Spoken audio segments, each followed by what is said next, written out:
Thank you. Welcome everybody. I'm Councillor Judith Smythe, Chair of the Planning Committee. Limited public seating has been made available. However, this meeting is also being webcast to allow the public to attend remotely if they so wish. The public seating area is not in view of the camera used to webcast this meeting. Just some safety information. If the continuous fire alarm sounds, please evacuate the room and public gallery by the stairwells. Don't attempt to use the lifts. Please assemble by the turning circle at the end of King Henry Street, past the University Park building. And that's because we've got the ice rink there now. In order to comply with the Guildhall Trust's fire marshal regulations, anyone who's signed in at the Guildhall reception desk should sign out when leaving the building at the end of the meeting.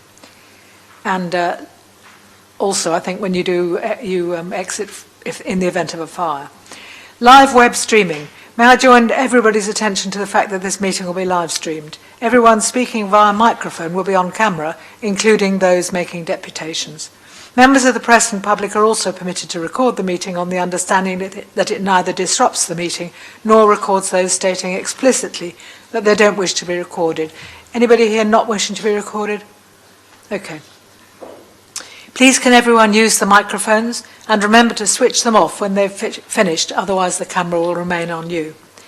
If there's any voting, please can members keep their hands raised clearly until the number of votes have been stated. I now want to make introductions. I've introduced myself and I'll go straight to John first. John Smith, Councillor for Eastleigh and Craneswater. Linda Symes, Eastleigh and Craneswater. George Fielding, Central South Sea Ward. Gerald Van Jackson, Milton Ward. Darren Sanders, Baffins Ward. Russell Simpson, Hilsey Ward. Thank you very much. These are all the members of the Planning Committee. I'd now like to introduce the officers supporting us. Good morning, Ian Maguire, Assistant Director for Planning and Economic Growth. Kieran. Good morning, my name is Kieran Laven and I'm one of the Council's planning solicitors. Alison Harper, Local Democracy Officer. Thank you.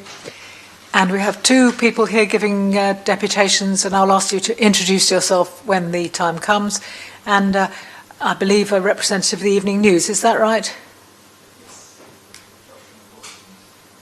Would you like to give your name?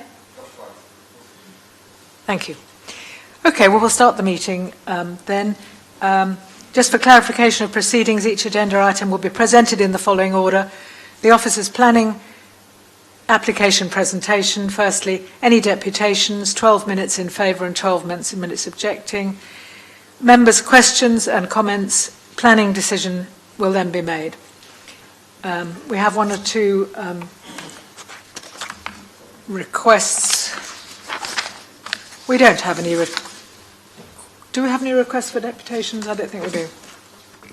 If it assists, there are deputations from councillors. There's one. If it assists, we have deputations from the agents for each one of the applications, yes. And we are aware that Councillor Weems has produced a late representation in writing that he has apparently asked Councillor New to read out today. But if Councillor New is not here, then anybody could do that, couldn't they?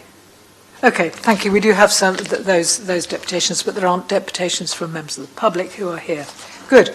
So, apologies for absence then first, please. I've got apologies from Chris Atwell, and I had an apology from Darren Sanders, but he's here, so thank you very much. Anybody else apologised?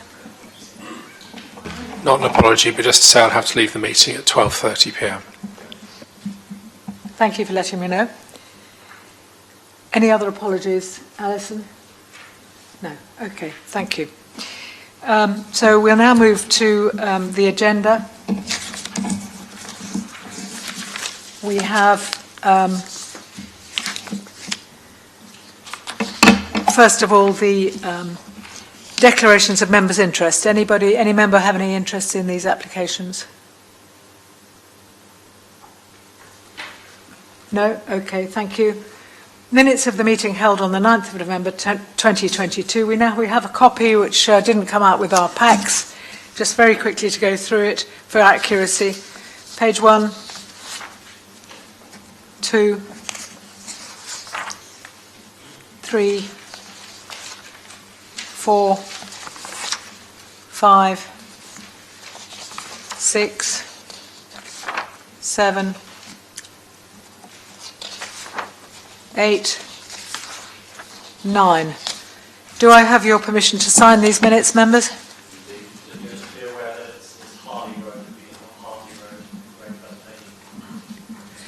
I will correct that on this copy and initial it in the usual way. Where is that exactly? At the very...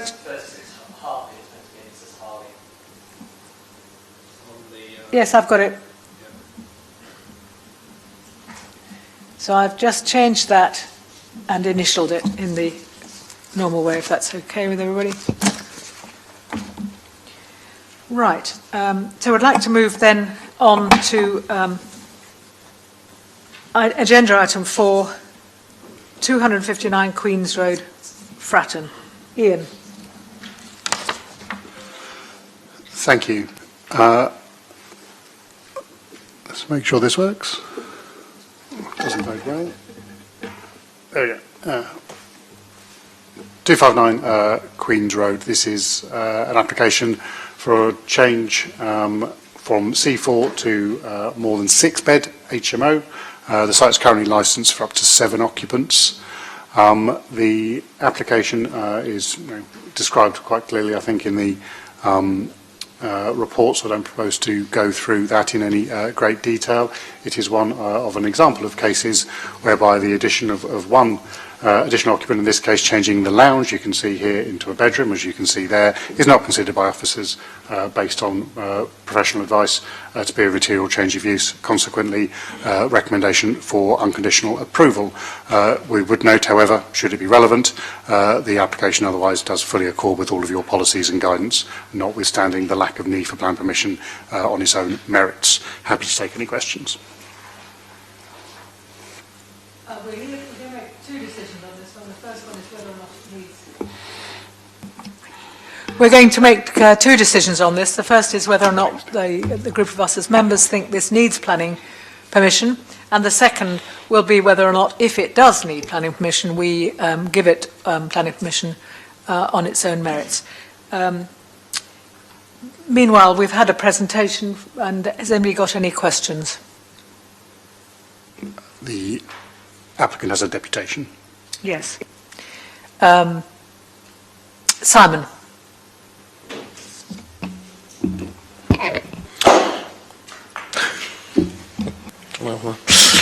Morning.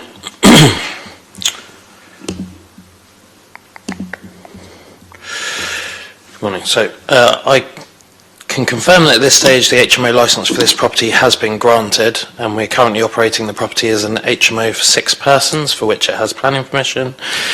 We are waiting for the planning hopefully to be approved today, and then we can make some minor adaptations to the property for the conversion of one of the rooms into the 7th bedroom and ensuite, at which point we will increase the licence.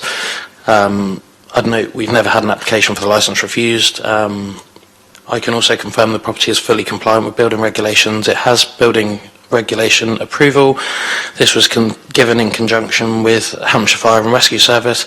Importantly, we have also had a fire risk assessment carried out on this property, and there were no major alterations or improvements required, only minor recommendations for improvement, which is very normal and the job and objective of having a fire risk assessment. We've taken all of those on board, and they're all currently being actioned. Property benefits from rear access as well. The property is fully compliant with the SPD and building control. I recognise I've presented the last 12 committee meetings now, so I apologise for any elements of my deputation you've heard previously. Firstly, and most importantly, this property does already have planning for C4, and there are 66 properties within a 50-metre radius, 5 of which are HMOs, which falls below the 10% threshold, giving a threshold of 7.6%. The works carried out were carried out under permitted development, which is to say that the works themselves did not require any planning permission, and the only thing needed was planning for the building to be occupied by more than 2 unrelated people. I've just had confirmation that only one of the tenants in the property has a car at the moment of the 6 that we've got in there, which again is below the assumed number of tenants that will have a car. All of the rooms are above the size required, or at least 100% of the size required, including all the bathrooms as well, and this property also has a separate WC. All of the rooms have rented at a higher rent than expected, and obviously we don't determine the rent, the market dictates the rent, which would show that through economics these rooms are of a good standard and attractive for those that we've aimed them for. I think that's everything I want to say about this property, so thank you very much. Thank you very much. Let's deal with first the decision we have to make about whether this requires a planning permission. And any questions, please? No questions? Okay. Shall I move straight then to comments and recommendations? Thank you, Chair. I think it's really clear. My understanding is that planning permission for an HMO C4 is for 6 people or fewer. Therefore, it is clearly and absolutely plain that anything more than 6 needs a different planning thing, and therefore we have no choice but to make sure that they do come and ask for planning permission. And therefore I propose that we make sure that we do say that it has to come for planning permission. Are you recommending it, therefore? Yes, absolutely. Recommending that we have to take a view, Yes, not what the view should be. I understand that. I'm Chairman, going to ask, if I may, just to correct Ian to, the inaccurate statement, you do not need planning permission to add an additional occupier to a 6-bed HMO. That is the clear professional advice officers and lawyers are giving you on an individual merits judgment. So I can't say that's a universal rule. There are no universal rules. So consequently, I do have to correct the statement that's just been made that you definitely need planning permission. That is equally untrue. It is an individual judgment.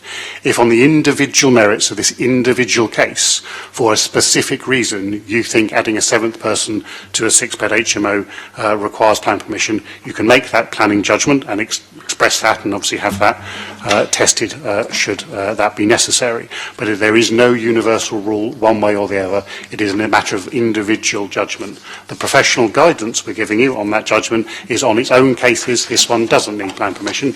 You're able to come to your own judgment, but it cannot be based on a rule that they need it, because that's just not true and that would be unlawful. If there is some merits, particularities or specific circumstances of this one that means it does need planning permission, you can articulate those, record them in the minutes and then go on to judge the application on that basis, but you can't apply a simple rule, and if you did attempt to do that, you would leave yourself absolutely vulnerable to appeal with little hope of recourse because it simply would be an unlawful judgment.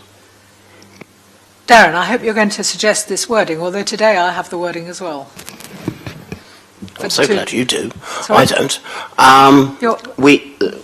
There is a wording that when we've used before has actually served us well based on the individual merits of each case. If you have it, Chairwoman, then I suggest say it. George? I think it'd be best to come from the floor than from the Chair's position to declare that, but I'm happy to Thank you, that would be better. state it. Due to the intensity of use of the accommodation, the impact on parking, waste, amenity impact on neighbouring residents and the impact on the Solent Special Protection Area, the changes considered in this case on their own individual merits amount to development requiring planning permission. Thank you very much, George. That's, that would be the proposal, wouldn't it? We declare, we agree that planning permission is required on the individual merits of the case for those reasons. If I say you're proposing that, is anybody seconding that? Darren, thank you very much. Can we move to a vote? Does everybody agree?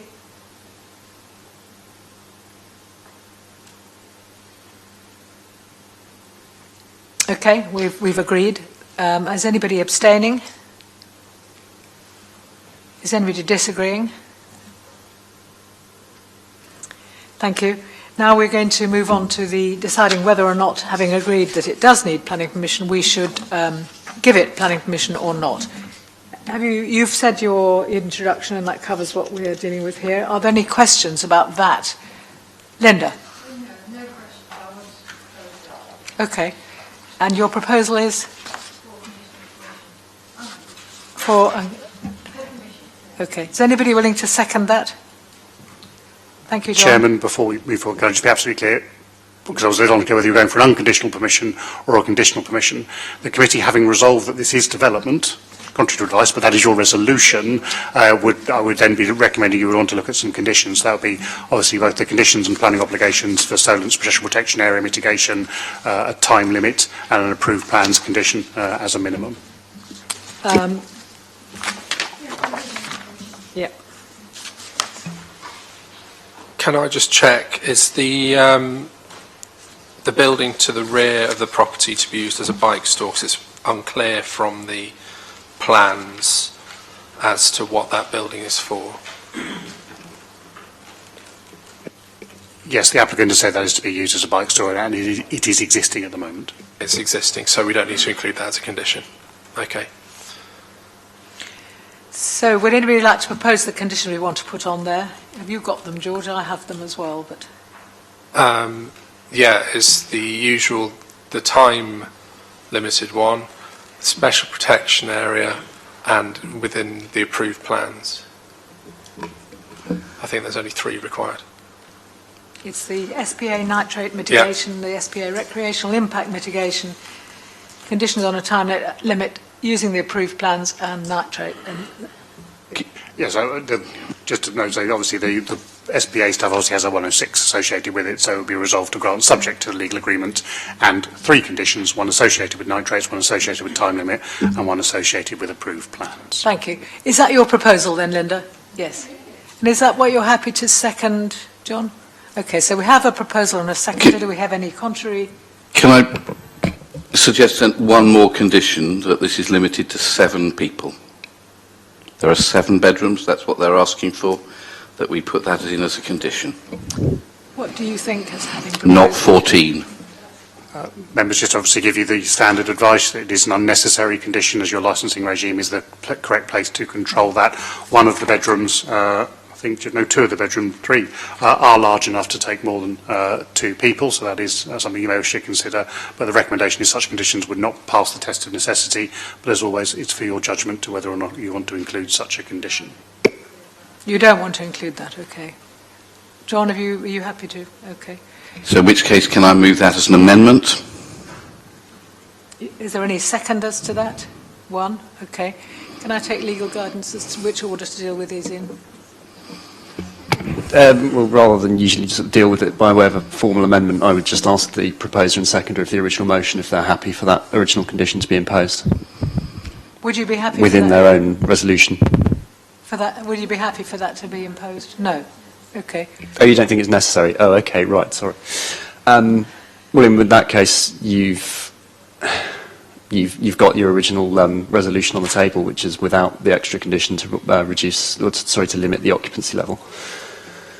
So we'll vote on that first? Yes, that Okay. motion may fail, it may pass, we shall see. Okay. I'm putting it to you then, the motion, which is the motion with the conditions we read out before, but not with the conditions limiting the numbers. All those in favour, please raise your hands.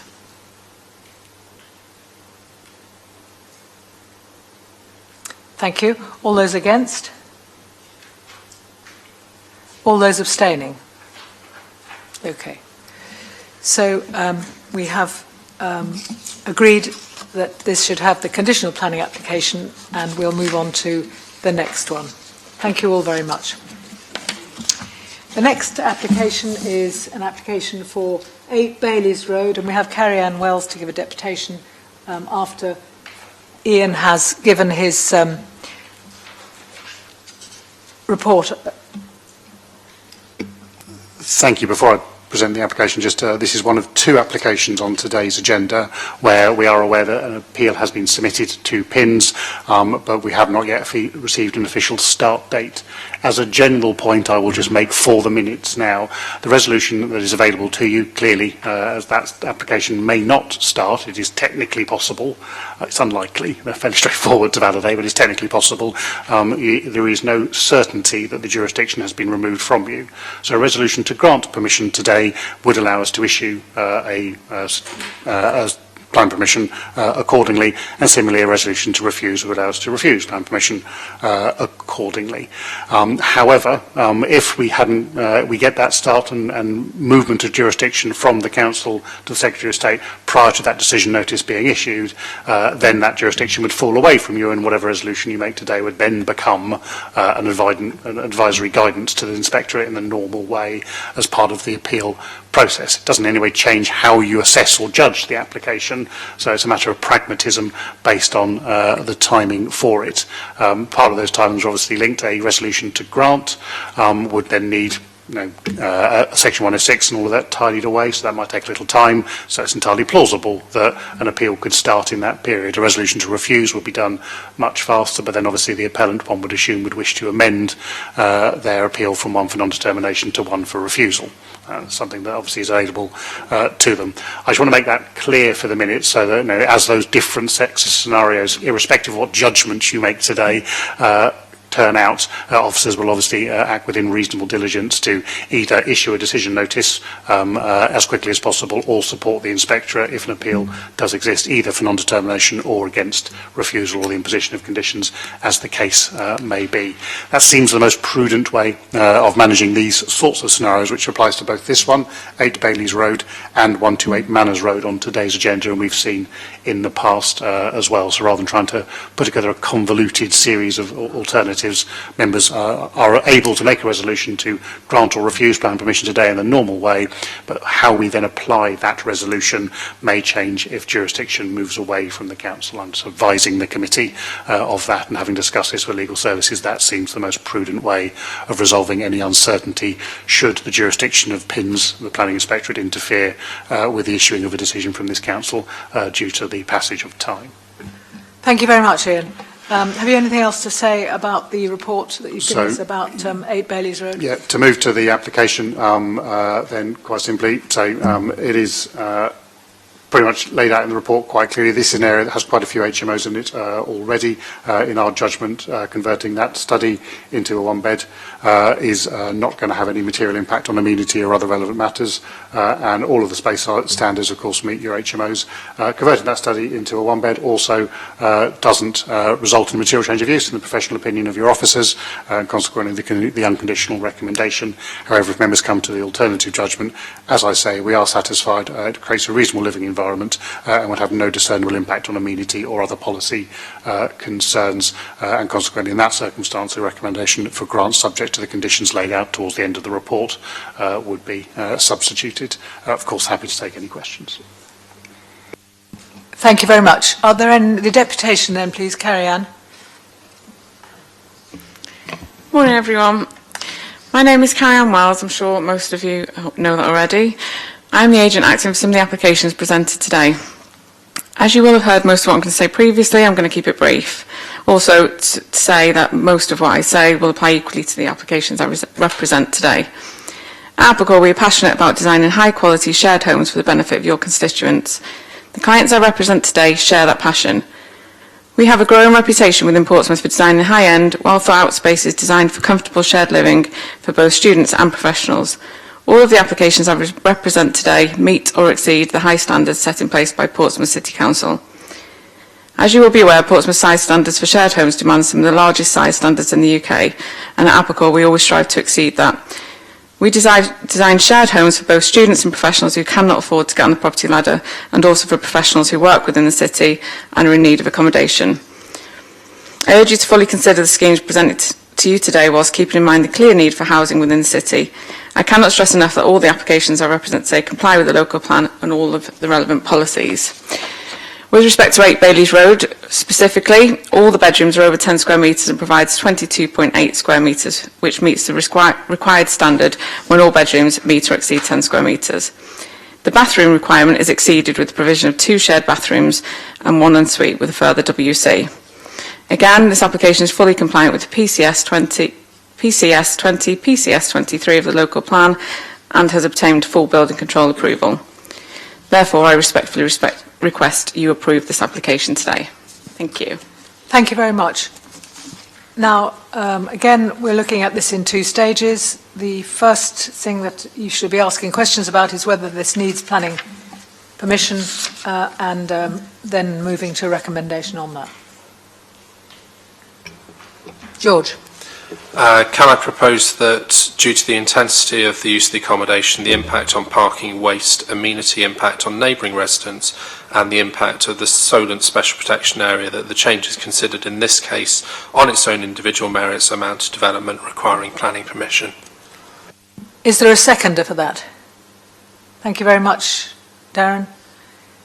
Are there any other proposals? In which case I'm going to move straight to a vote. All those in favour of this application requiring planning permission for those reasons, raise their hands, please. Thank you.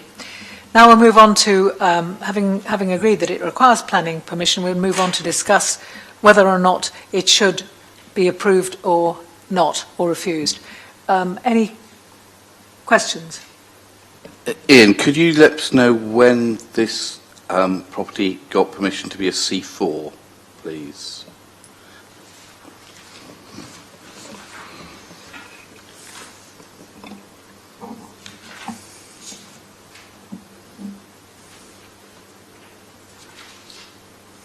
Quite some time ago would be the answer, so I'll have to ask the team to have a trail through the records. We are satisfied that it is a current C4. How long that's been? So recently they sought and received plan permission for a change from a C4 to a dual use of C3 or C4. We were satisfied at that time, which was in 2021, that it was a C4, but obviously I'll ask the case officer to see if we have any more details about its longer history beyond that. It would be very useful in the report to have when it got permission to be a C4, if we could have that in future reports, so that we do have the complete planning history, not an edited one. That would be very helpful. Yeah, we may not always have that information, and obviously the relevance of it when we're producing a planning report, we need to look at that. So I'm not sure.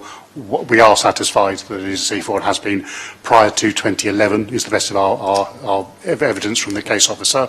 I'm not sure what more information than that it would just be very helpful, and so so that we are able to see, because there's very useful planning history in lots of the other of these reports, but just not in this one. So it'd just be helpful to have a complete view. Thank you. Any other questions? If not, I'll move on to comments and recommendations. Gerald? Happy to propose this, that this gets planning permission. It is licensed for 7 people, so I would put in a thing to say that a planning condition that the same number is reflected in the planning application as in the licence, so it is limited to 7 people. It is. The report does, in fact, specify that it's for 7 people. Excellent. So then Already. it'll be then it'll be easy to make sure that condition is acceptable then. Would I have Members, if I may say, I won't repeat this every time, but just so you're not misled by statements made in the chamber, it's no easier to accept that because the applicant has chosen that as a description. Such a condition is not considered professionally to be necessary. It is your judgment whether to impose that condition. Absolutely, I don't want to interfere with it, and clearly Councillor Vaughan-Jackson has made a motion including that condition, the first motion to be laid, not yet seconded, but don't feel that that is in any way a different position than the professional advice you've given. It's not a necessary condition, but your judgment whether to impose it, whether thus it is necessary, can obviously be applied by yourselves. So would anybody like to second the motion that the motion that Gerald has put forward? Darren? Okay, thank you. So we have a motion before us, and do we have to go to that motion first before considering any amendments, or do we consider a alternative motion first? Well, it's up to you, Chair, if you want to invite further motions before going to vote. That's entirely up to you. I'd just like some clarity on the conditions we're actually seeking from this one after that back and forth.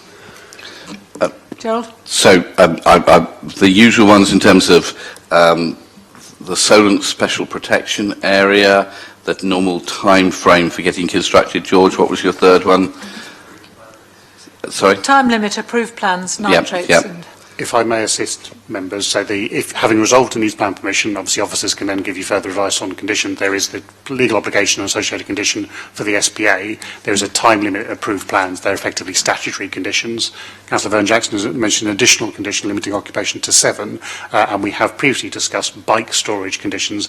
In this case, it's our understanding that there isn't a bike store in place differing from the last one, so you may wish to consider a condition requiring the delivery of a bike store using our standardised wording. Yes. Gerald, do you want to include a bike store? Always. It is part of the council's policy. So, is anybody seconding that extended conditional approval that Gerald has proposed? Anybody want to second that with the addition of bike storage? Darren? Okay. We will... There isn't a second proposal put forward by members yet, so we've got one proposal which is to approve this subject to the conditions including bike storage and limiting it to 7 people, and that's the only one we've got on the table. I propose, if you're all happy, to move that vote. All those in favour, please raise your hands. All those against? And all those abstaining? Thank you very much. We've given a planning permission for that. Thank you. And we're going to use that as a recommendation to the inspector, as this is already the subject of an appeal. Okay, we're now moving on to item... Sorry, Chair, can I just interrupt? Apparently Councillor New is running late, but he will come to the meeting. Shall we postpone 84 Shadwell Road then? Yes, I propose that we... Judith, on the deputations, Rob is also doing a deputation for 302 London Road as well. Yes. So we need to move both. Kieran, if we're all right, we need to move both of them. I'm very happy to do that, to give him a chance to read out the deputations I have here already. So we'll move straight then, if we can, to item 5, 128 Manners Road. Ian, your report, please. Thank you. Let me just find it in the paper. So this is an application for... Page 29, members. Similarly, a C4 to more than 6. In this case, again, this is an area, you'll see from the plans, that has a substantial number of HMOs already. This is another one, another application where we have a notification that appeal may or may not have started. So again, the same guidance as previously mentioned would apply. It's currently licensed for 7 occupants and otherwise complies with your SPD in terms of space standards. As you can see, so it's a study, you can see far right of that image converting into bedroom 7. This case, and for that reason, and looking at the individual merits, doesn't require plan permission. In our view, is recommended for unconditional permission. Otherwise, in accordance with the guidance laid out in the resolutions to date, conditions would be imposed in the normal way. Happy to take any questions. Thank you very much. I've just got one, sort of probably a drafting question. On behalf of Birmingham Bunked, I don't understand what that means. I was a Birmingham girl. Sorry? I think I'm correct in understanding it's probably Simon Birmingham. I think we've lost the first name of applicants. What does Bunked mean? Is it Birmingham? Bunked is the company that oh, is it? he runs. Okay. Thank you very much. It was very unclear. Question, Chair, Gerald? we have a deputation Oh, from we have a Carrie-Anne deputation Wells. here, yes, of course. Thank you very much, George.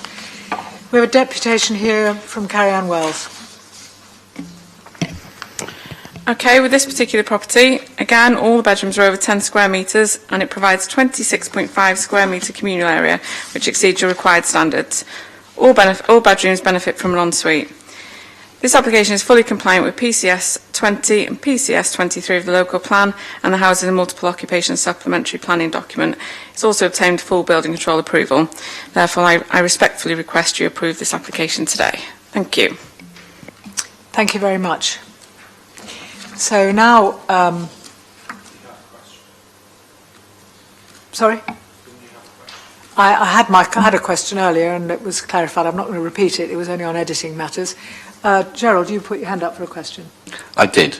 Sorry, and I got this wrong. I thought there were only one where the planning history didn't say when it became an HMO. and this is again an area of very high density of HMOs, so again it would have been very helpful to know when it became an HMO, but I presume we can't get that information now. We know it became an HMO prior to November 2011. That's when we're on the records, but we've got that as far as it's relevant to consideration today. Okay. Thank you. Darren. Thanks, Judith. Paragraph 5.7 is pretty clear about the space standards and the communal space. In the table above, you've got two sets for the combined living space, which is 22.5 and 34. And the communal living space meets 1 and not t'other. Should there only be 1 in that table, Ian? Take your pick. The applicable number is 22.5, as is quite clear, as you say, in the paragraph. Obviously, in this case, we do have at least one bedroom that is very close to that number. This is guidance. It's for you to apply judgment. Sure. We've checked these numbers. We're confident in them, so they're all above 10. So the 22.5, in accordance. If one was to do planning by numbers, one does not. Was to do planning by numbers, it meets all your numbers. Professional guidance, this is a reasonable living environment, but to ensure you can apply your own judgment, which is why you're here, we've provided that additional information, probably in light of the fact that a couple of those rooms are 10.02 and 10.07. Thank you for that. That's very clear. Thanks again, Ian. Thank you. Any further questions? Right, I'll then move on to comments and recommendations. Gerald? Do we have to do the first one about whether we have to have planning permission? Yes, in which case the wording as said before. Okay, so we're deciding now on whether it has to have planning permission. All those in favour? No, Councillor, sorry, on its merits, what are you saying? So exactly the same words as you used in the previous application. I'm more comfortable with you reciting it. George, do you want to read it again? Due to the intensity of the use of the accommodation, the impact on parking, waste, amenity impact upon neighbouring residents and the impact to the Solent Special Protection Area, the changes considered in this application on its own merits, on its own individual merits, amount to development requiring planning permission. And a bicycle storage, there's none mentioned here, I don't think. We'll come to that hopefully when we come to conditions. Yes. Right, so that's in the next one. So we have a recommendation that this does require planning permission for reasons pertaining to this particular application. Is there any alternative recommendations?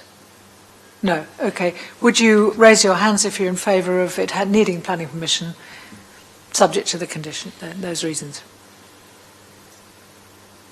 Thank you very much. Anybody against? No. Anybody abstaining? No. Okay, so we'll now move on to considering whether or not we want to grant planning permission. Are there any questions? Any comments and going with Question, does the application have any mention of a bike store?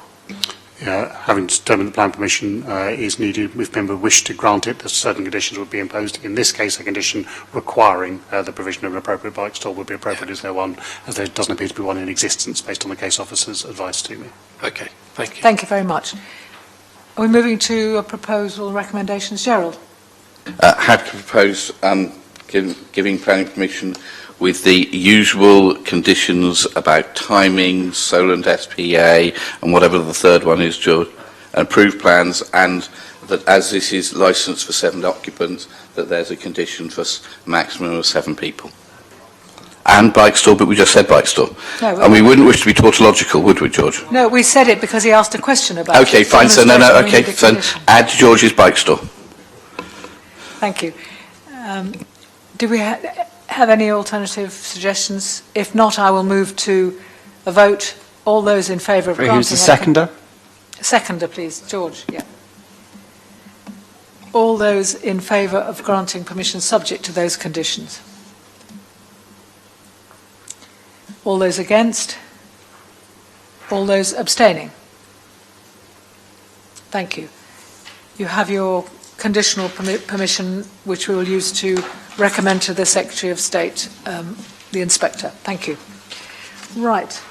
Don't see Councillor New, so we'll move on to number 6, 297 Powers Court Road.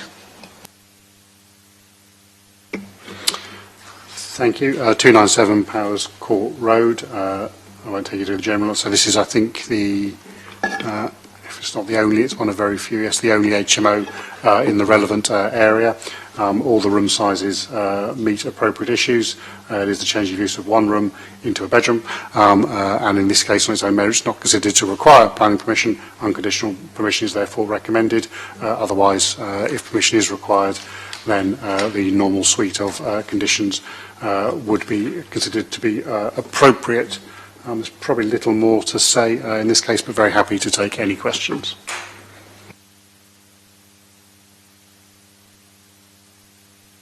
Thank you. So, deputations, please. Simon. Good morning. So, a lot of what I said in my last deputation applies to this one in terms of general mentions. In particular, this property, we have got building regulations approval. We haven't yet got the licence because we are waiting for this planning approval. We will apply for the licence. In fact, we have to apply for the licence. So as soon as this is done, we will do so. We will be providing a bike store as part of the completion of this property. As you saw, there's no other HMOs. All of the rooms are at least 100% of the size they need to be, and the communal space is just under 110% of the size it's needed to be. This property's been super popular in terms of prospective tenants, which I think is a great indicator. And we're obviously happy with the solar and special protection measures as well, and the approved plans. So, any other questions? Thank you very much. Thank you very much. Could I then ask for questions from the members? Gerald. I just want to check I'm on the right application. We're doing Powers Court Road, and it says in the report that there are 4 HMOs, but both Ian and Simon has said there are no others. I just want to check that I'm on the correct report. Ian? If Ian brings the plans back up, there was at least another couple of HMOs in the radius, I believe.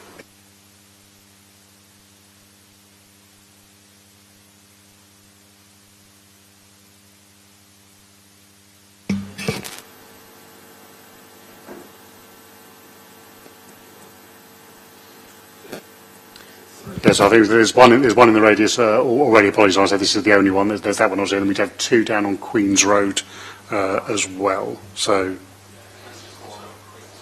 yes, apologies. This is just me transcribing my notes incorrectly. That's entirely no. In fact, it's me reading the next one. I was reading 281 New Road.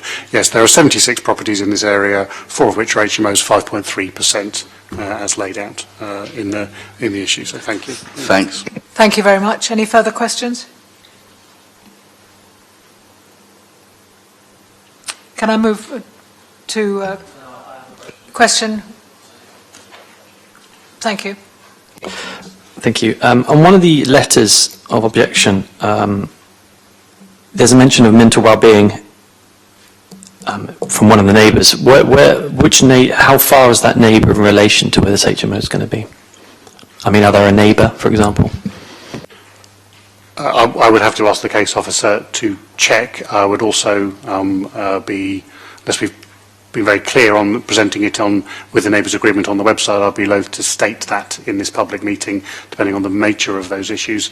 Clearly, someone's mental well-being may be more or less affected based on their own personal circumstances, one of which is location. Others may apply, so I'm not sure. Even if I did know, I'd be able to tell you in this public meeting. It's just that one of the previous that we had, there was a great emphasis on obviously the mental well-being of residents, and I think it's very important with today, with knowledge of today's mental health, that really be considered when it's being put forward. In that previous one, those people had declared for themselves what the situation was.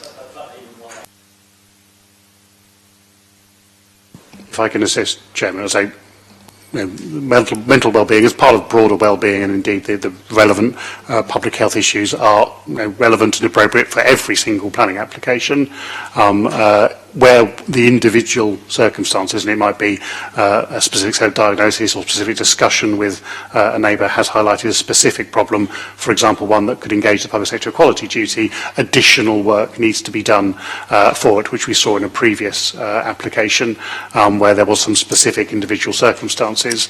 The general issue around the fact that disturbance and development, etc., may impact on people's well-being and change can affect on people's well-being is almost a universal in this case. The specific circumstances of this one hasn't been noted as requiring an additional or further assessment beyond that general one, which of course you're applying every time you judge a planning application when you look at the amenity, well-being and benefit and harm to the broader community. Yes, it might be seen as used as universal, but just to make sure that when a letter like this comes to, that we maybe should investigate into it to get real clarity to consider.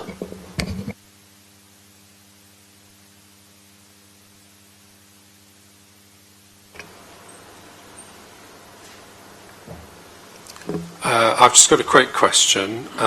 In the representations, it mentions that only 2 houses in Powerscourt Road received letters about the application and that no notices on lamp posts or in the window of the property. Can we make sure that future applications are better advertised? The answer would be no. I have no particular evidence, and I've just asked the case officer to double check, that we didn't fully meet the notification requirements, whether that resident is aware of everything that, Sure. that may or may have not gone on. So I can reassure you that all due diligence is taken to fully meet the obligations for notifications. No, we don't send letters to hundreds of houses. No. That's not part of the process and never can practically be so. But yeah, there's, while that's obviously a concern a resident has raised, we've checked our systems and we are satisfied we did do a reasonable and proportionate amount of notification in line with the nationally prescribed requirements of local planning authorities. Thank you. Any further questions? I'm not really allowed to take any further representations, so I won't. Okay, let's move then on to a discussion and Can I make a proposal about whether this requires planning permission? Yes, that's what we... I would propose that due to the intensity of the use of the accommodation, the impact on parking, waste, amenity impact on neighbouring residents and the impact on the Solent Special Protection Area, the changes considered in this case on its own individual merits amount to development requiring planning permission. Is there a seconder for that, please? Linda, thank you very much. In the absence of any other proposals, I will now ask everybody to raise their hands if they agree with that recommendation. Anybody against? Anybody abstaining? One abstention. Thank you very much. Now we can move on to the decision about whether to give it the planning permission that we think is required or refuse it. I'm excluding Darren Sanders from this particular... Thank you very much. So could I have any questions? Gerald? I was going to make a proposal, sorry. I'll wait. No, if there are no questions which I can't see, move to proposal. I'm happy to propose that it gets planning permission with the usual conditions and with a limit of 7 people. Councillor, you won't need that because it's within the description of development that it's 7 persons in this case. Okay, so in which case, just to make sure that's reinforced, would like that as a condition. Yeah, so just to provide some clarity, members, again, obviously my recommendation is you don't need the condition at all. Being in the description is relevant but not enforceable. It's a judgment. The description doesn't provide an enforceable condition. If you, contrary to professional advice, feel that a condition for 7 is necessary, you can impose it, and as you've done on previous ones on the individual merits. What do you propose, please? That we put a condition on that's a maximum of 7. And that we have the SPA, we have bike stores, we have timings, and we have drawings, I think. Thank you very much. Well, I think we all fully understand what those are. In the absence of, are there any alternative recommendations? Can I ask you to a seconder for that first? George, thank you very much. And then we can move to a vote. All those in favour of that conditional planning permission, please raise your hands. All those against? All those Abstaining. Abstaining, that's the word I'm looking for. Thank you. Thank you very much. You have a conditional planning permission. Welcome back, Darren. We've kind of excluded you from that discussion of that that particular item, if that's okay. Moving to item number 281, New Road, which is on page 43. May I ask the officer to introduce the application? Thank you. This is the one which is the only HMO, so apologies for the confusion earlier. So that's the property there, the only HMO in the 50-metre radius. Sorry, I couldn't hear what you were saying. So this is the one which is the only HMO in the 50-metre radius, 46 properties, one of which this one is an HMO. The only point of complexity, just to flag, otherwise it's exactly the same as the other ones we've seen, and consequently membership, the advice is plan permission is not required. Or at least would not have been required if the plan permission for C4 use had been implemented. Based on the most up-to-date evidence provided by the appellant, they have plan permission to change from C3 to a dual-use C3, C4. That is still under construction, and consequently that C4 has never been occupied. There is a academic point of planning discussion about when that change of use would actually occurred, but as they were converting it for the purposes of a dual C3, C4, and while it'd be unusual to have 6 ensuite bedrooms in a C3 dwelling, it's not impossible. Different families have different needs, one would argue. It is the professional advice of officers that at this point today, this still is a C3 dwelling, albeit an unoccupied one that's currently going through a period of refurbishment. Consequently, and notwithstanding that described in the description, the judgment is whether the change of use of a C3 dwelling into a 7-bed HMO is appropriate. That does need planning permission, is a material change of use, but the scheme fully complies with your SPD for HMOs, and the recommendation is exactly the same, to grant planning permission, but with appropriate conditions, time limit, approved plans necessary, section 106, and conditions for the impacts on the SPA, and as it is still under construction, a condition for bike storage. So we've flagged this as a risk in the SMAT. From ongoing update, I can provide that confirmation. It is officers' opinion and recommendation today. This is a C3 dwelling, and the applicant, while they had an opportunity to make it a C4 between that grant and now, they haven't yet done so. So consequently, it should be judged as a C3 to 7-bed HMO change of use. Needs planning permission, but is entirely in accordance with your adopted policy. Thank you very much for that, Ian. Simon, would you like to make your deputation, please? Good morning. With regards to this property, it does have builder regulations approval. We are fairly significantly through the conversion of the property into the plans that were approved for C4 planning permission, but it isn't currently occupied, and therefore a licence hasn't yet been granted. There are no other HMOs within a 50-metre radius. All of the bedrooms and the communal space are over 100%.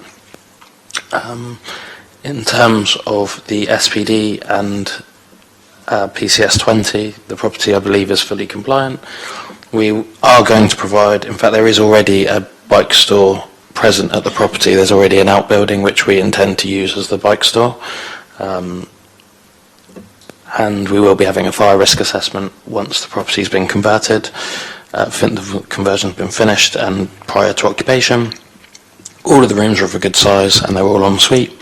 The property did previously have a loft conversion, actually, prior to us carrying out these works. The only other thing that I thought I'd mention, which was relevant, is that we do have a waste carrier's licence, so we take any additional waste from the property, and when and where necessary, we apply for additional bins at the property at our cost.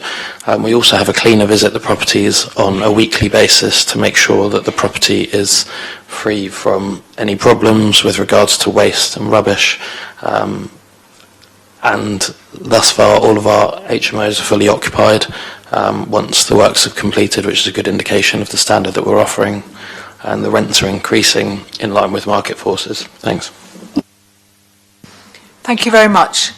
So this one, we're not into the territory of needing to decide whether it needs planning permission. It clearly does. So we'll move straight on to questions about the merits of this particular application. Councillor, on that point, the report in front of you is drafted to say would require unconditional permission. So I think you still do, on the face of the report, need to go through that first step, yeah?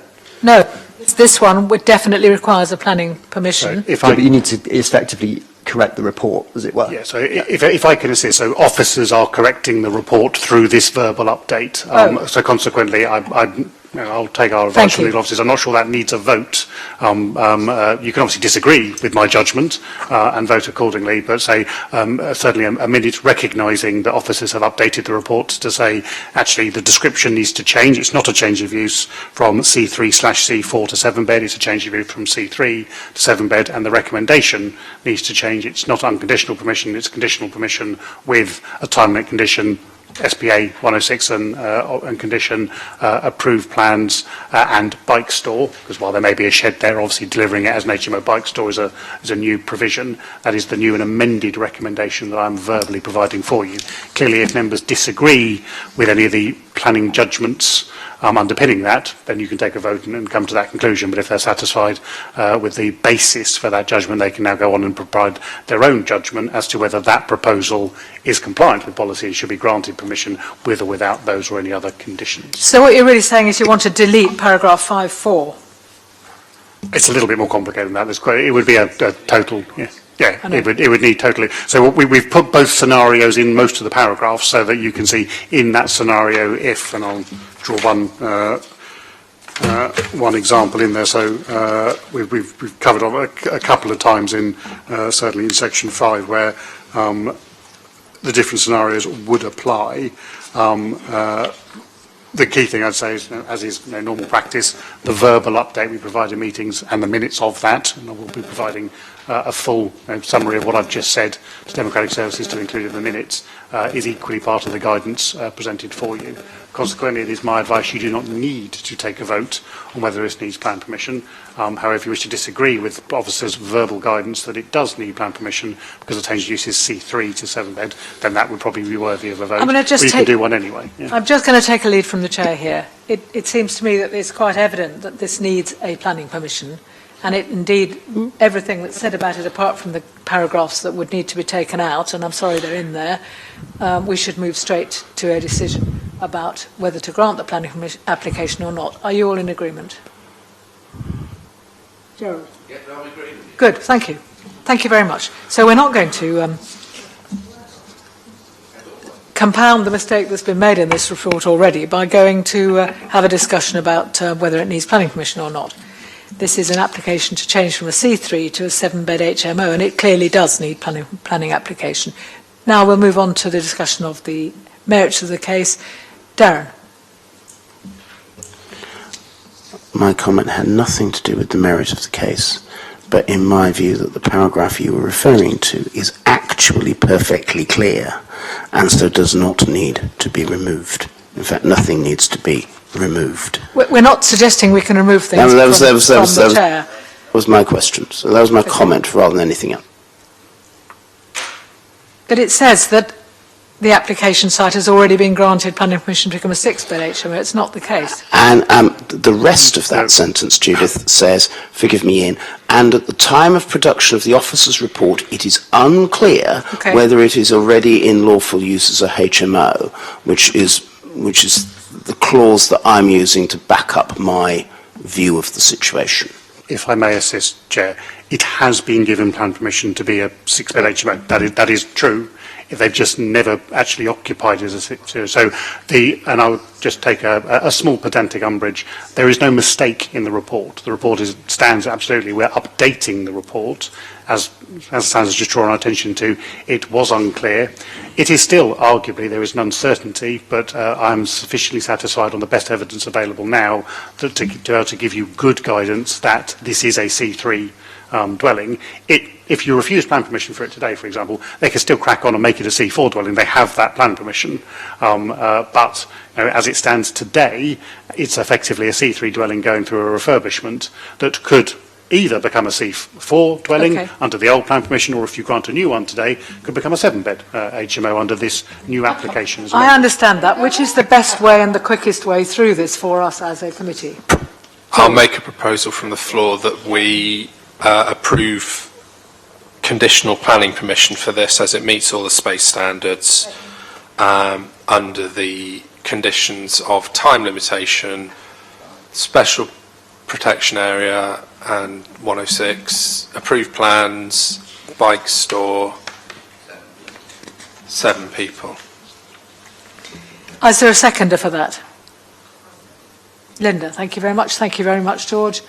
In the absence of any other recommendations, I propose that we all raise our hands or not. First, to approve this application, if you could raise your hands. Are there any against? And are there any abstentions? Thank you very much. Now moving to item 8 on the agenda, because we still don't have Councillor Robert New here. 118 Prince Albert Road. So, Ian. Thank you. 118 Prince Albert Road. This is HMO says C4 to 7-bed proposal based on its own individual merits. Plan permission is not considered to be required. There is an anomaly within this scheme, which I will just take you to. So we currently have a 6-bed C4 HMO. You can see it there. That's what it looks like.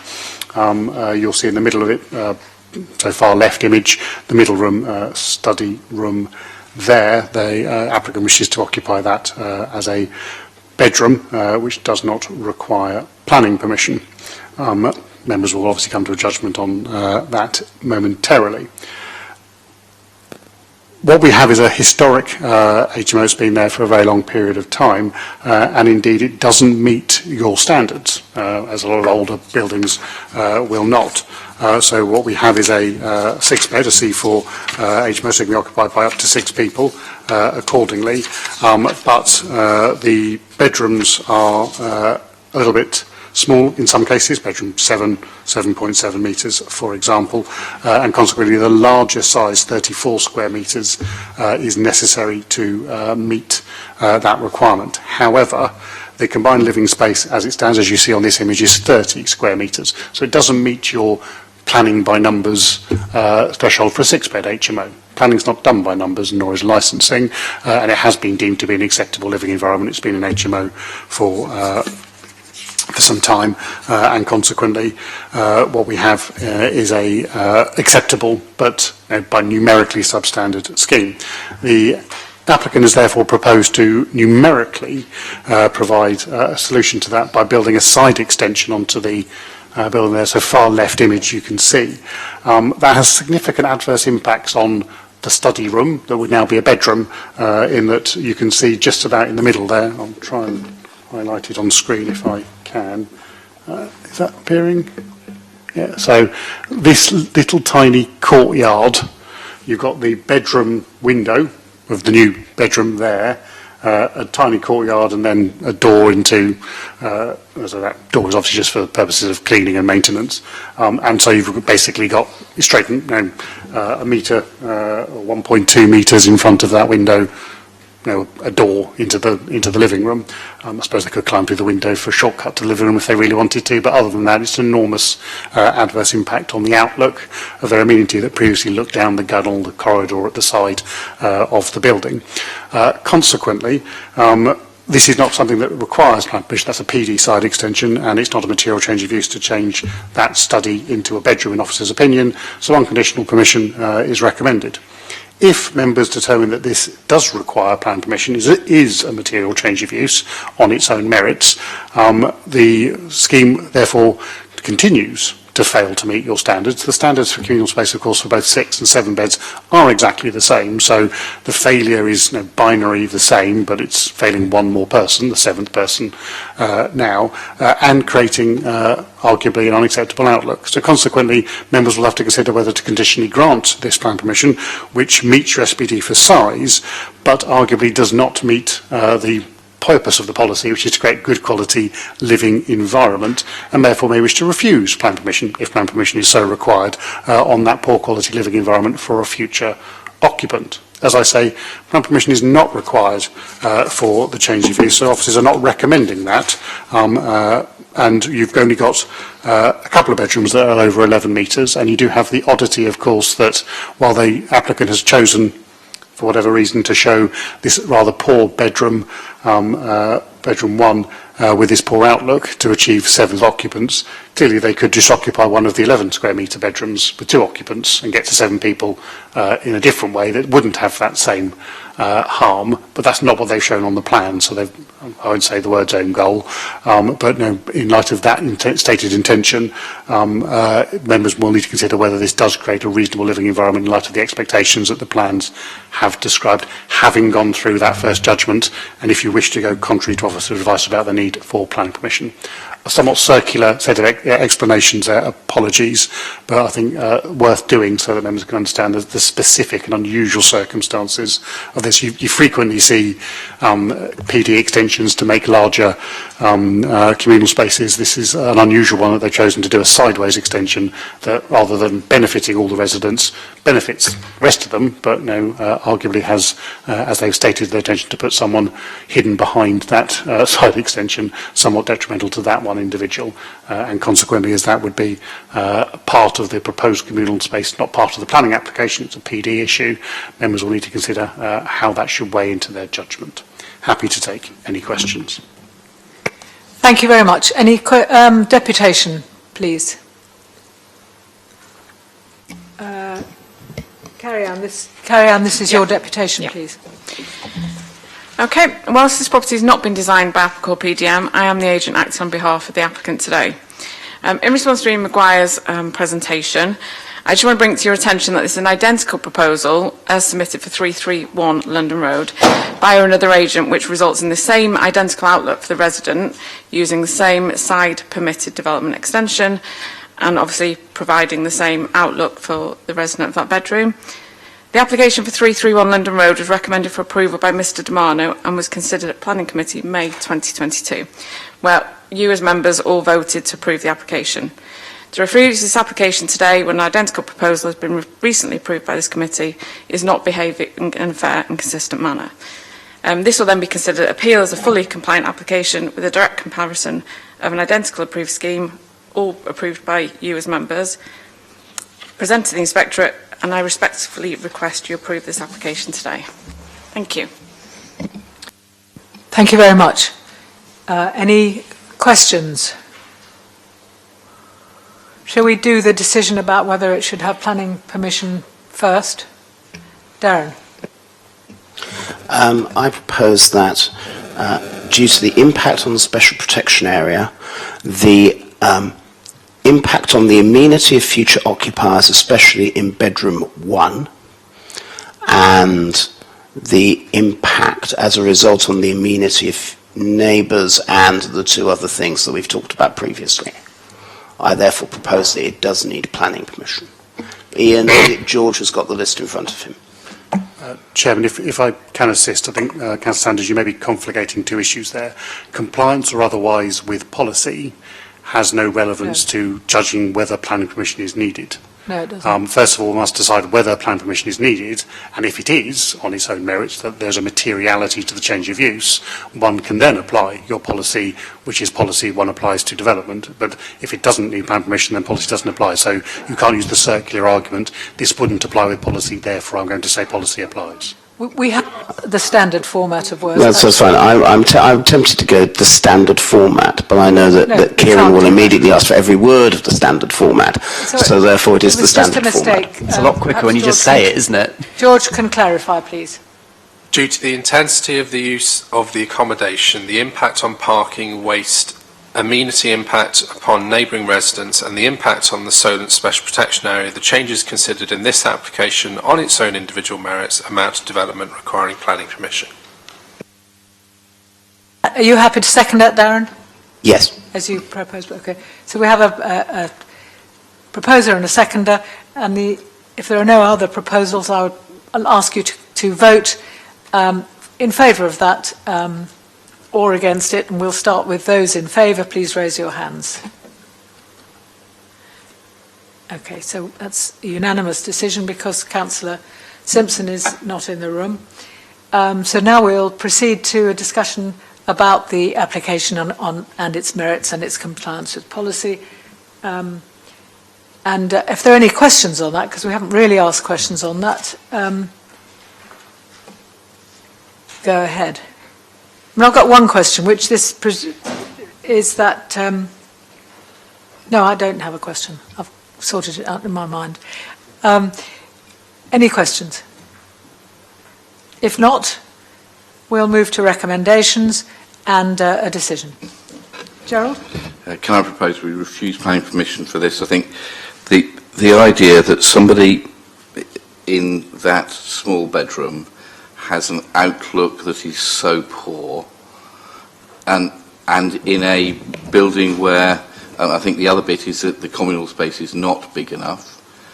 It seems to me it fails on two things. I'm sorry if we let another one through of similar size, but we shouldn't compound getting things wrong by getting it wrong twice, and therefore I would propose that we refuse planning permission for this.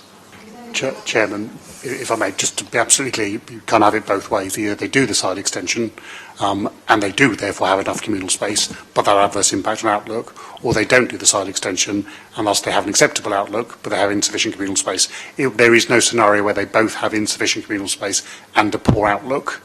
It's a PD extension, so you have no control whether they do it or not, but it's one or the other as in the which outcome. case I think the poor outlook bit I think is stronger and better.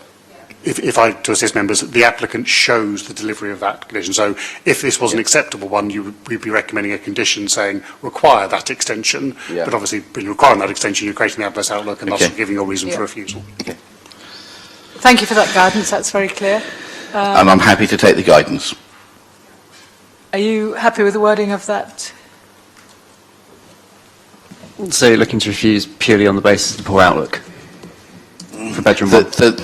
That the side extension, if produced, would mean that the outlook from that bedroom would be terrible. Okay, Ian, does that give you enough to work with for a reason for refusal?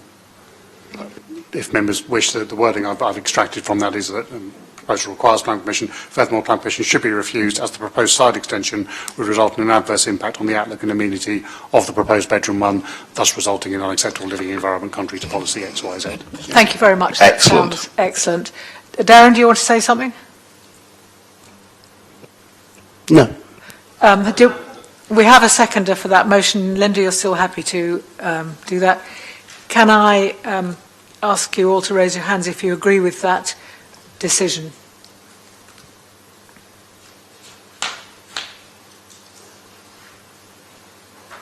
Thank you very much.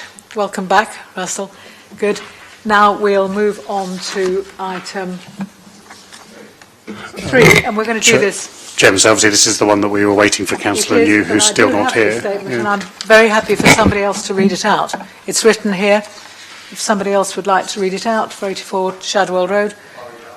I'm not sure it should be somebody from the committee. I think it is better if we ask the officer from Democratic Services. I don't mind who does it. Are you happy? Anybody from Democratic Services happy to read it out?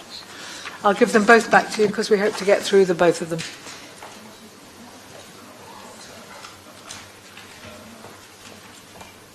Thank you very much. We have then here deputations first from 84 Shadwell Road. We have a deputation from Simon Hill first. Can we have the report first, please, Chair? Sorry, am I on the wrong one? So, No, you're on do you the want a right one. It's just presentation? normally we have presentation from the officer Yes. before. Presentation for the officer first. Thank you very much indeed.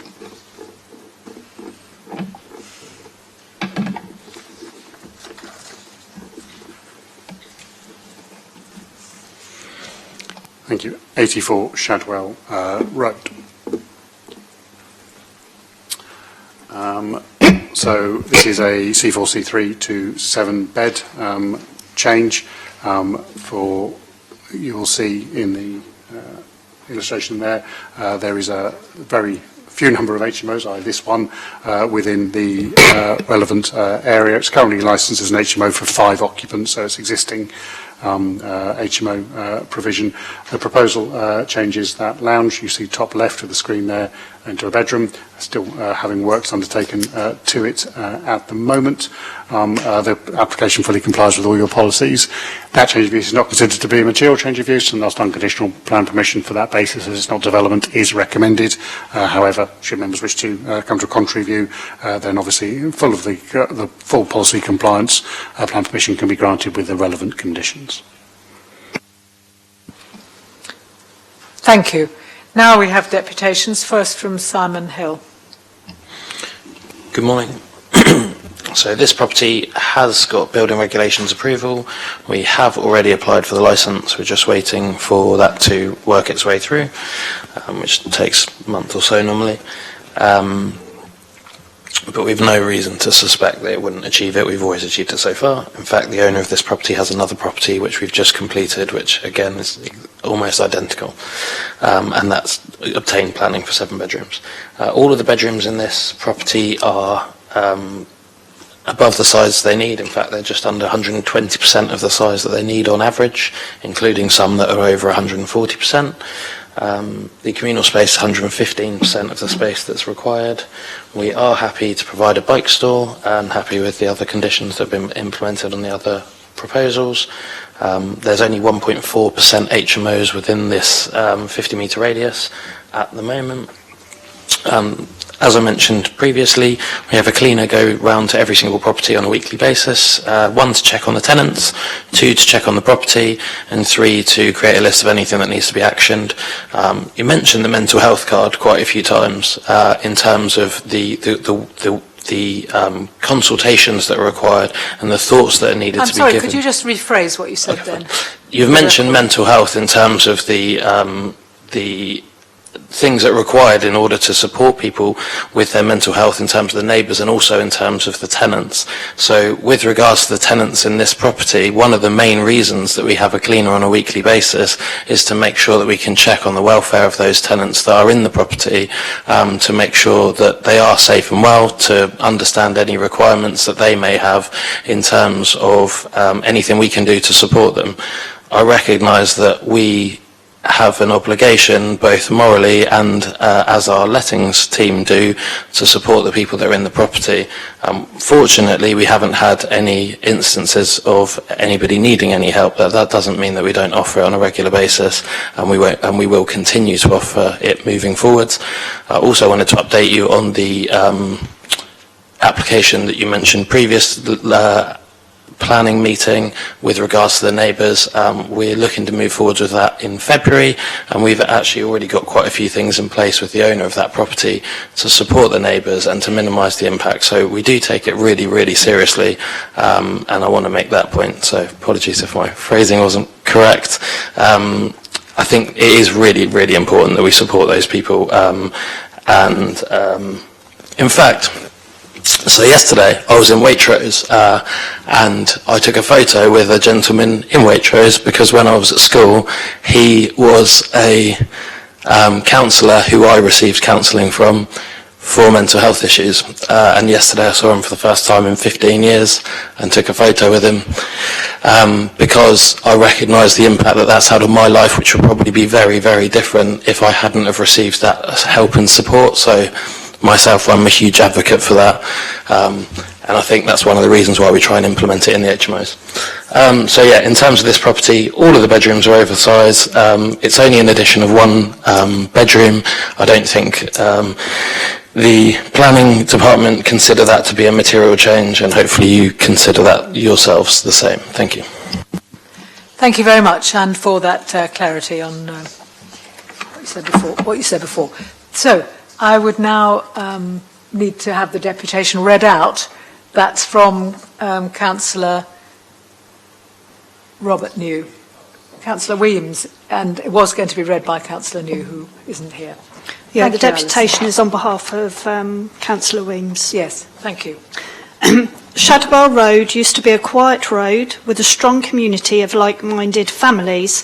However, this has changed drastically over the years with the influx of flat conversions and more recently large-scale HMOs. Several residents have written to me to express their concern and anger that many of these developments have been signed off without a second thought to those who live nearby. Even within a well-managed HMO, there are negative consequences in the form of removing good family housing stock, an increase in the local population in an already high population density in the area, lack of parking provisions, increase in nitrates due to population density, and more relevant given the current climate, the limitation of the sewage and drainage systems. However, when an HMO is not well managed, which is sadly true of many, the negative consequences are endless. Specifically regarding Shadwell, where there are several HMOs, neighbours of these developments have witnessed one stabbing, regular loud fights and visits from emergency services, waste piled high in front gardens, untended gardens attracting vermin, and continuous drug use, with residents' gardens filled with the smell of cannabis throughout last summer. I do welcome the new licensing requirements that will hopefully be coming into effect next year, but in the meantime, I feel for residents who will have to live next to these large hotels. Please understand that residents are not against HMOs if they are needed and if the rooms in the house are used similarly to how a family would use them. We can all agree this wouldn't be such a problem. But when a landlord is stuffing 6, 7, 8 and sometimes as high as 10 people into a small space, how can we justify that? How can these people have a good standard of living if they are sharing space with 9 other people? The simple answer is they can't. No one wins from these developments apart from the landlords who know they can make large sums of money for very little effort.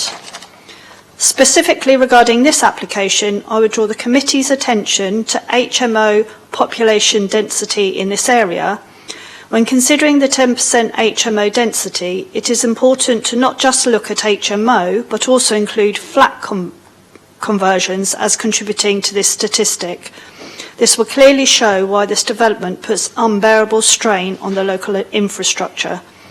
Parking study. The officer's report repeatedly compares a typical family home with a large-scale family home. I do understand large families exist, but a typical family home does not include 7 adults. Furthermore, parking is a huge problem on this road. The whole area is really bad for this due to being purely residential, with each house effectively having just over 1 parking space outside and connecting rounds of Gladys Avenue and London Road having even less than that. 7 people usually equal more than 1 car. Thank you for your consideration today. Thank you very much for reading out that, Alison. That was a submission made by Councillor Weems. Thank you. Now is the time, first of all, to us to decide whether this requires a planning permission or not. Do I have any questions or then proposals about this? Should we do this bit first? Yes, please. I propose that due to the intensity of the use of accommodation, the impact on parking, waste, amenity impact on neighbouring residents and the impact on the Solent Special Protection Area, the changes considered in this application on its own individual merits amount to development requiring planning permission. Do I have a seconder for that? Councillor Russell, thank you very much. Shall we move to a vote in the absence of any other proposals, which I don't see? All those in favour? Thank you. All those, there's nobody against and there's nobody abstaining that I could see. Thank you very much indeed. Now we'll move on to the discussion of the this application and move towards a decision about whether to refuse or to give planning permission on this on its own merits. Darren. I think Russell was before me. Sorry, Russell.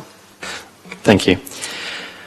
I feel like a broken record with this, but I really need to. I have asked nearly every planning committee, mainly because there's been so many HMOs within this area. Can we actually have a definite number of the amount of flats, legal and illegal HMOs within this road and area? Because it seems to be every time I come up and ask the question, how many is there? There's a big question mark, and if anything, 297 Palace Court is another example of, oh yeah, there is 4. We just got to know the real numbers here so we can make a proper assessment. Chair, through you, again, to apologise for reading the wrong line on my table. That wasn't an error in any way from officers. That was my own personal error, reading one line on a table in my summary notes. So that's, I apologise if that's a necessary apology again, and in no way reflects the quality of your officers' output who work diligently to give you correct and accurate information. Can you have a definitive answer? No, I'm not in every single one of those properties. Someone could be illegally converting an HMO as I speak. I can tell you when we produced this report, we had total confidence in the numbers and took all reasonable diligence, liaising with our colleagues in private sector housing, asking local people through this process, asking ward members through this process, sending to ward members our HMO list to say this is what we think is going on in this area. In this location, 84 Shadwell Road, within that 50-metre boundary, there are 70 dwellings. One of them, 84 Shadwell, is an HMO, and they're wanting to add an additional person. 53 of them are C3 family dwellings, if you want to give them a name, and 16 are flats.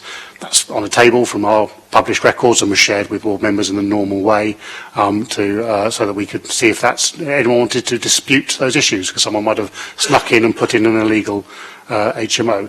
So we are confident on this one. Can I give you a definitive answer for every street? No, of course I can't. That would be ridiculous. We don't go around proactively assessing the thousands and thousands, tens of thousands, hundreds of thousands homes in Portsmouth to find out how to do that. What we do is when we get an application, we draw the area of relevance, the 50-metre radius that you've adopted in your guidance, and we go and check those in a reasonably diligent way. So do I know how many flats, houses and HMOs are in locations? Yes. 53, 17, 1 in this location. Yeah, of course, it's not done by road, it's done by the radius. I think really, I kind of feel there needs to be a bit of an investigation in this particular area. The reason I'm emphasising on it is because every time an HMO is applied, the residents are saying the same thing over and over again. I just think when you're getting that many residents, Henry Thorpe being one of them, keeps saying there's more HMOs, there's more flats in this area. I think we should investigate and actually find out exactly what's there. And if I may, that's exactly what we do. I'm rejecting the criticism of the process here, and I'm doing that in a forceful way intentionally. We do not know where they all are. When people make application, and thus it's appropriate to apply the council's resources to do that additional investigation, one of the ways we do that investigation is to take that intelligence from local people where something's happened and add that to the list, so that every time that happens, we get a better list. And that is an ongoing and iterative process. The only way you're going to get better data is to go out, and I said I'd come to this, and survey every single property in the city. That has been done in 2021. It's called the census. We are expecting in January 2021 the outputs for housing and the relevant variables there, which will be another set of information intelligence for us to inform that.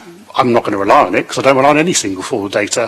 When someone makes a planning application, we'll do the same diligent checking, working with private sector housing, looking at the site, talking to residents and ward members and checking those matters individually. We will also, through a recent resolution of this council, be rolling out additional licensing. This requires a further set of investigations and more evidence will be provided from the private sector housing team. They'll have I'll need more resource, and that more resource will be applied to gather more data, and that will provide, again, more outputs. It will in no way change the quality of the data you get presented here, because the quality of the data you get presented here is as good as you can get, because the individual small area, 50-metre radius, has been assessed, both by residents through the consultation process, ward members through the notification process, and by your case officers to bring you accurate information.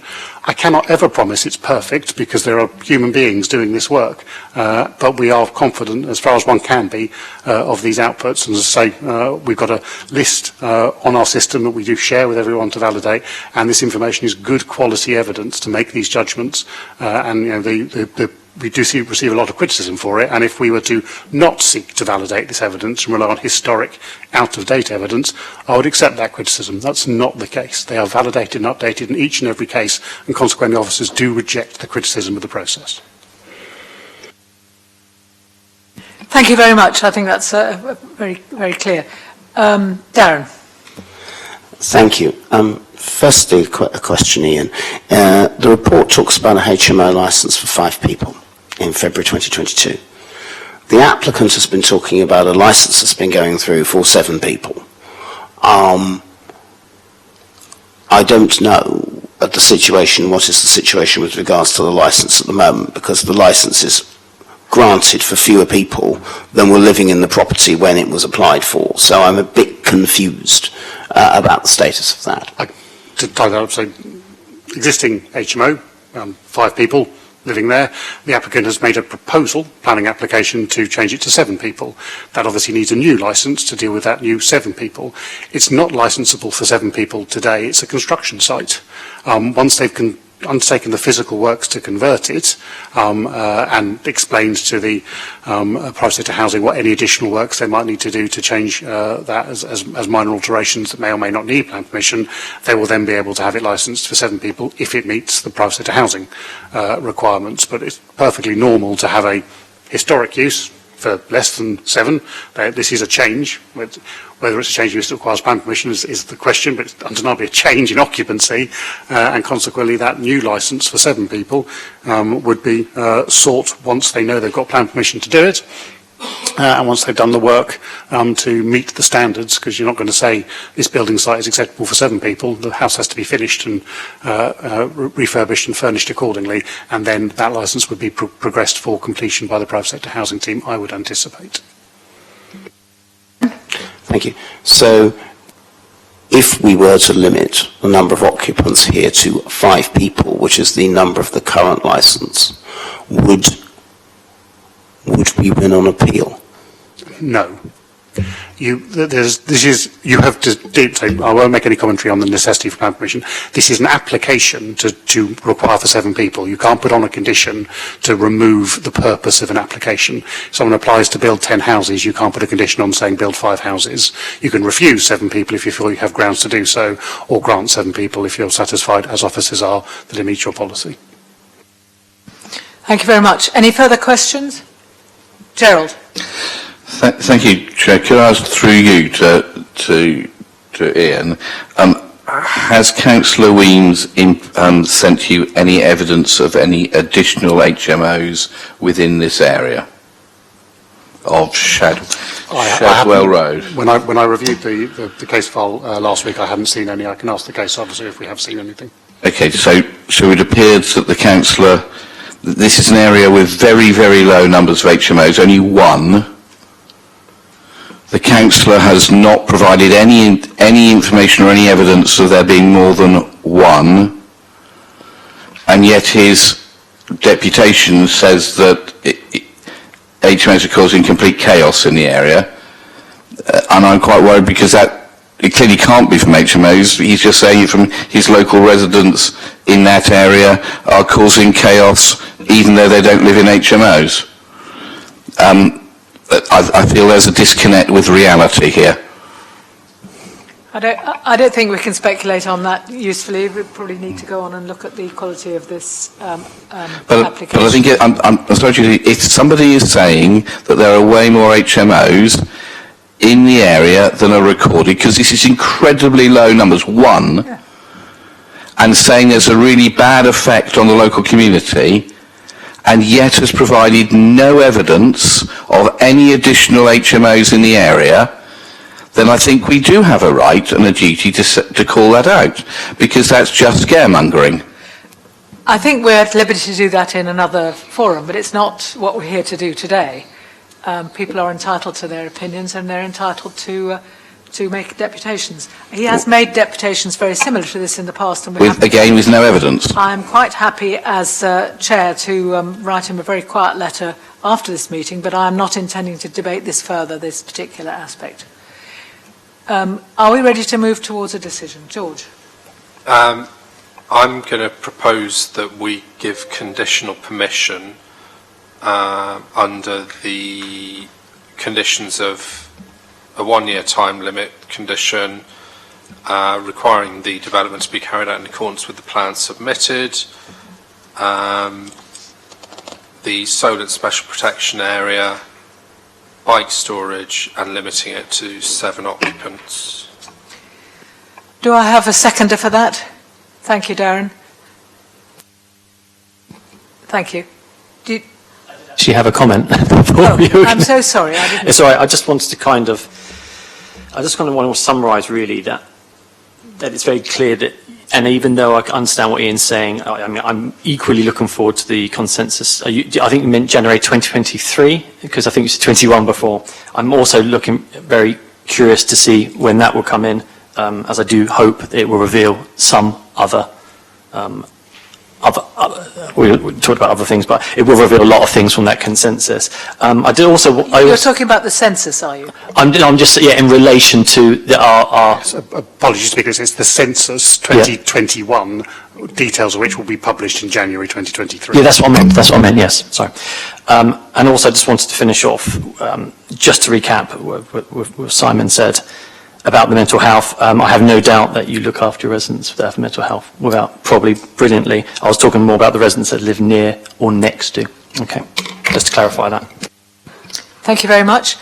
Darren.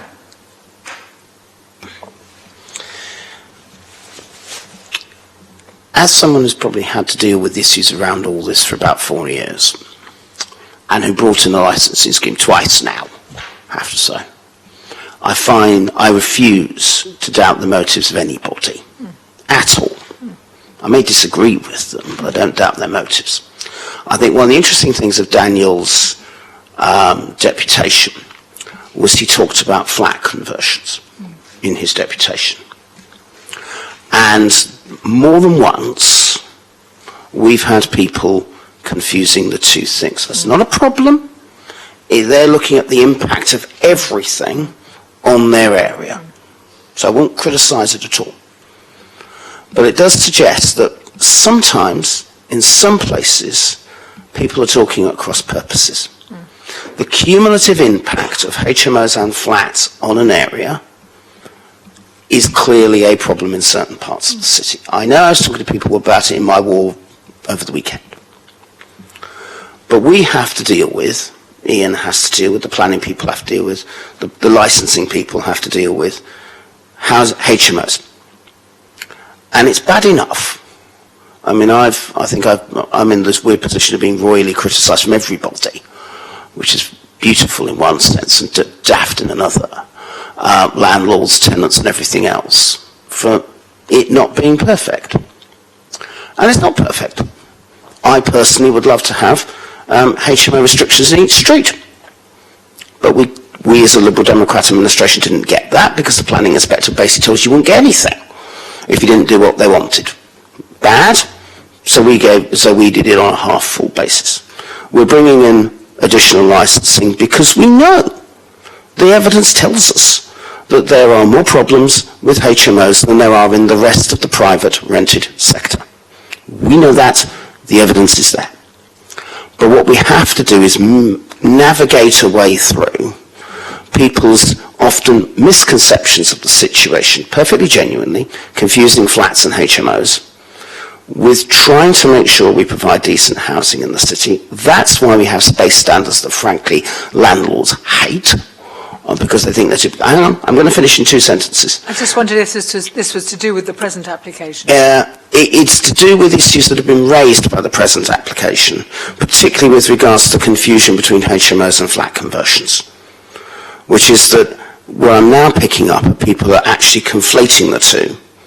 And if they're conflating the two, that makes life harder. That also creates a whole raft of other issues for the planning department to deal with, or not. But it does mean that we, as Gerald has indicated, have to be really, really careful about how we mediate and navigate these things without doubting anybody's motives at all. And I think this deputation has just made our life a hell of a lot harder, and I know that's 4 sentences, Judith. Thank you. Thank you. I think that was useful in terms of our policy making, but I'm still not sure how relevant it is to the consideration of this present application. We have a recommendation now put by George Fielding and seconded by, I think, who seconded that? Darren. You did. It's in the absence of any other recommendations, can I ask you to raise your hands if you agree with that recommendation? Thank you very much. If you disagree, could you raise your hands? And if you're abstaining, please raise your hands. Thank you very much. Right.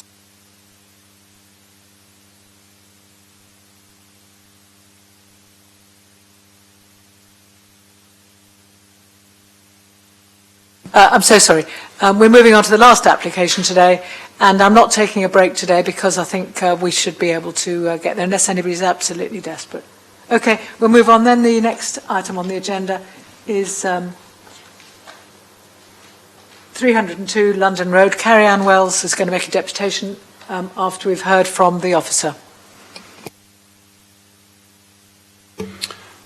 Thank you. 302 London Road. This is the one case today where jurisdiction has moved to Planning Inspectorate, so you're not making a resolution to determine the application, but to advise the Planning Inspector what one would have done in this circumstance.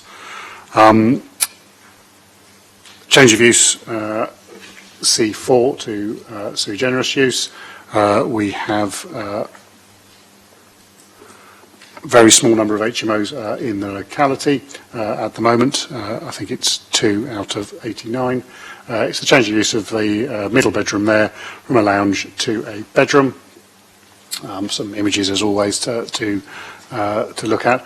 The application fully accords with all your policy. If that would be relevant, the change of use is not considered to be material and plan permission therefore not required, but should members come to that contrary view, as I say, fully compliant with your SPD, and in fact I think this one has some particularly generous room sizes throughout, and as you can see furnished to high quality in these images as well, should that be relevant.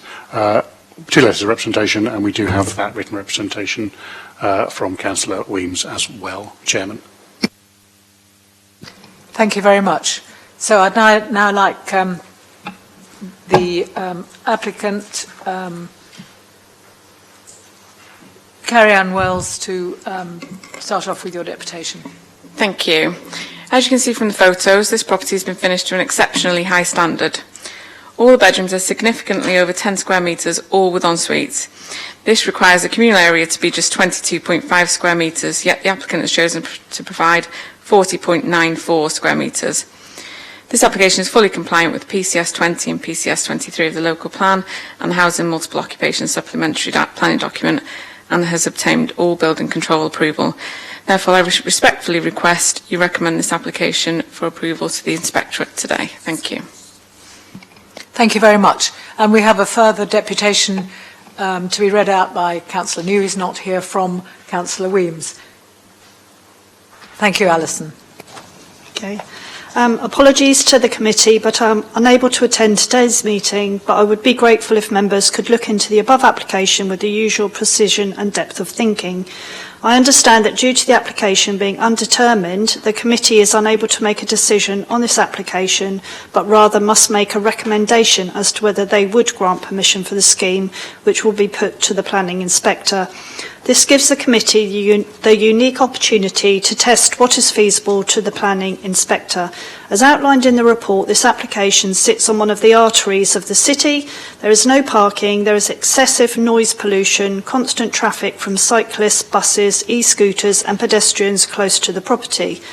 Section 5.7 speaks about amenity and parking, with Section 5.9 stating the minor increase of occupants is not considered to have a demonstrable impact on the parking need and thus parking availability in the wider area.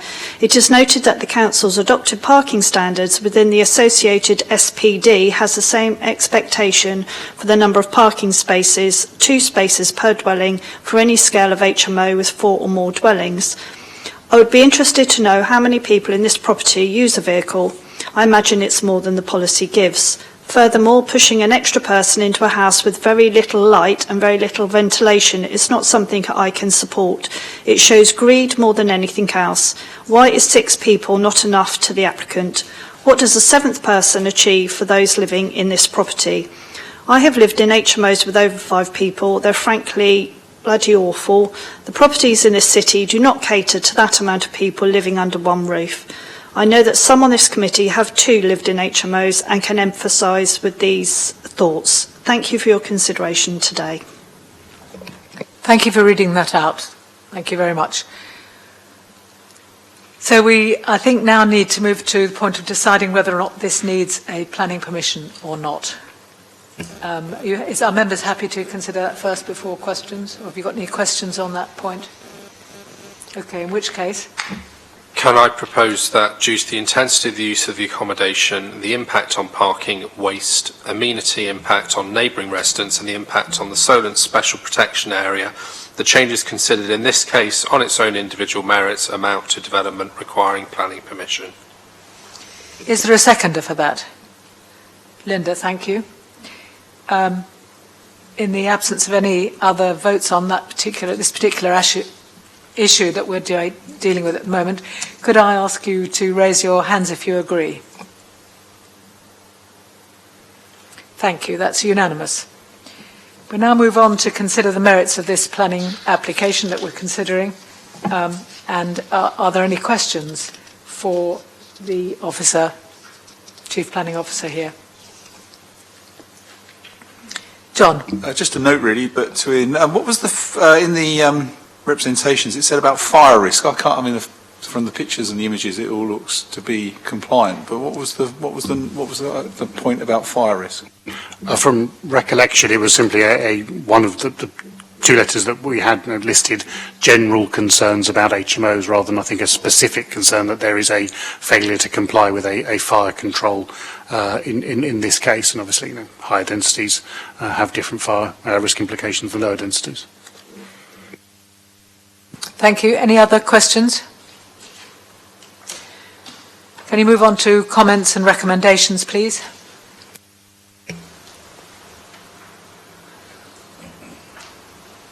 George? This one obviously does exceed our minimum space standards quite considerably, and from the pictures that's shown look to be of a good standard. I would therefore propose that we give conditional planning permission with the conditions relating to time limitation, approved plans, Solent Special Protection Area, bike store, and limiting it to 7 occupants. Do I have a seconder for that? John, thank you very much. Chairman, if I can provide some advice, bike store point of view, I think there may be a bike store there, but I don't have entire clarity on that, so the condition is probably a harmless one. I would just make a comment on the 7-bedroom, so not talking to the legality of the necessity, which I think I've given you sufficient advice on. As noted, the size standards for this one are abnormally large. This isn't one which is bumping along the bottom. Your adopted policy for space standards for 8, 9, 10 is the same as it is for 6. And similarly, this obviously greatly exceeds that in any case. Consequently, as all planning conditions not only have to be necessary from a legal perspective, also have to be relevant and proportionate to the scheme from which they're suggested, I would suggest you may wish to minute why, in this case, there is a need to limit that occupancy to 7 people, and if they chose to put 2 people in one of these large bedrooms, for example, and you have 8 people enjoying that 40-plus metre communal space, which is not far off twice your requirement, why that's a reasonably required condition. The other ones, I don't feel any of them are being required, but there are limitations and crowding 7 people into a space that is only just fit for 6 to 10. But this is a very large HMO, and consequently I would invite you to consider whether you have in your own minds, and thus articulate for the minutes, justified why that condition is exceptionally necessary in light of the space standards you've adopted and the space provided in this property.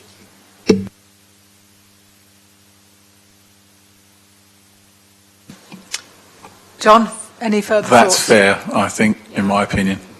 And I've seconded it, so I would say that was fair. So what are you proposing? Well, I would propose that we open that up to more than that. I think that's fair what Ian's just said. So you're not seconding that motion? Thank you. George? I'd stick with my original proposal, primarily because the application specifically states that it's for 7 individuals to live together in an HMO, and we're looking at non-intensifying the area in terms of amenities, so I'm sticking with my original proposal. Okay. I mean, of course, the permission is according to plans anyway. Yeah, so for clarity. So we're already covered. Well, they're listed 7 bedrooms. The application is change of use from C4 to more than 6. That's the description, top of page 23. Oh, yes, so it is, yes. Yep. Okay. Darren? If John won't second what George wants, I will. Thank you very much. Any further discussion of this? Okay, so we have a recommendation to approve it with a additional condition that we want to limit the occupancy to 7 people, 7 bedrooms. And can I ask you to raise your hands if you're in favour of that?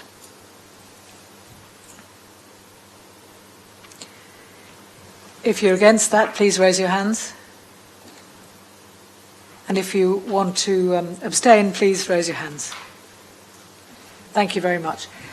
I think we're now done with today's business, and I'd like to thank everybody for participating so effectively today, and also thank our officers for providing advice and supporting us in the meeting today.